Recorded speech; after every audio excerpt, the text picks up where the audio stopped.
অনেকেই বলে যে বাবার বাড়ি নাকি পাশে থাকলে অনেক ভালো। তবে আমার কাছে মনে হয় একটু দূরে হওয়াটাই ভালো। কারণ আমার বাড়ি একদম পাশে। আমার বাবার বাড়ি আর শ্বশুর বাড়ি অনেক কাছাকাছি। তো চলেন দেখিয়ে দিই আমার শ্বশুর বাড়ি আর আমার বাপের বাড়ি। তো এটা হলো আমার শ্বশুর বাড়ি আরকি। এখন আমি গেটের বাইরে আছি। তো আস্তে, আস্তে আমি বাড়ির ভিতরে যাচ্ছি। আমার বাবার বাড়ি বাড়ির পাশে থাকার কারণে আসলে আমি ঢাকা থেকে যাওয়ার পরে আর একটুও বেড়াই না আরকি। শুধু গিয়ে ওদেরকে দেখে তারপর চলে আসি। কারণ কাছাকাছি বলে যে সবার সাথে তো দেখা হয়। বাড়ির আশপাশে সকলেই তো এভাবে আসে আমাদের বাড়ির মধ্যে। তো যাই আসুক আর না আসুক কিন্তু বাবার বাড়ি তো বাবার বাড়ি।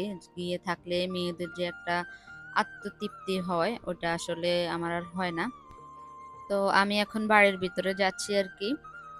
বাসার ভিতরে তো আসলে রুমগুলো দেখানো হয় না। কারণ আমি বাড়িতে গেলে একদম ভিডিও করি না। শুধু এতটুকুই করছি ওইটা আপনাদের সাথে আসলে শেয়ার করা।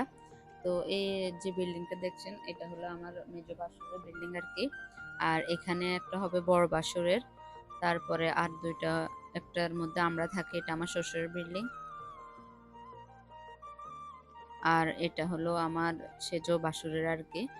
তো আসলে আমরা সকলে মিলেমিশে এখনো একসাথে আছি। শুধু ঘরটা হয়তোবা আলাদা।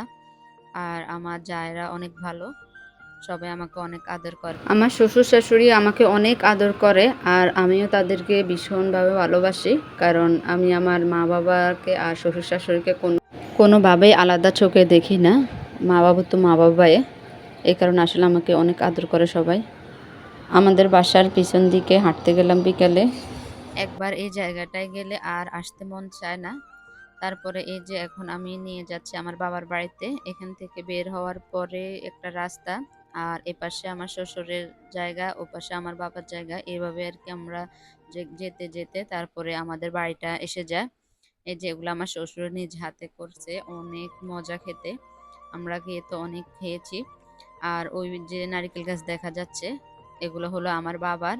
আসলে এত কাছাকাছি এখানে আমার বাবার পুকুর আছে।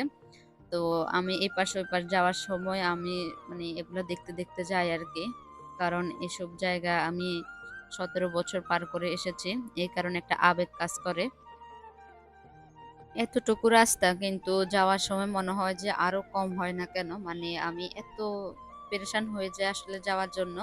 আমার মনটা এখনো ছটফট করে বাবার বাড়িতে থাকার জন্য। কিন্তু আমি ঢাকা থাকি এই কারণে আসলে থাকা হয় না।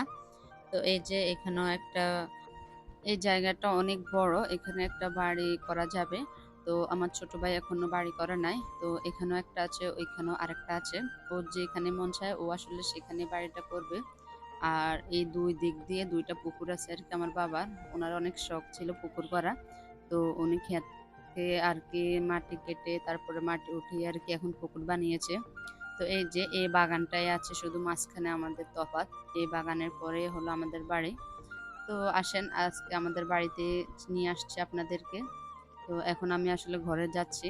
তো বেশি একটা ভিডিও করি নাই। কারণ সবার সাথে আসলে সুন্দর মুহূর্তটা যখন কাটাই তখন আর আমি মোবাইল হাতে নিই না। আমি নিয়ে একদম মোবাইলটা রেখে দিয়েছি। কারণ সবাই আমাকে দেখে অনেক খুশি হয়ে গেছে। আর আমারও অনেক ভালো লাগে আমার বাবা-মার কাছে থাকতে।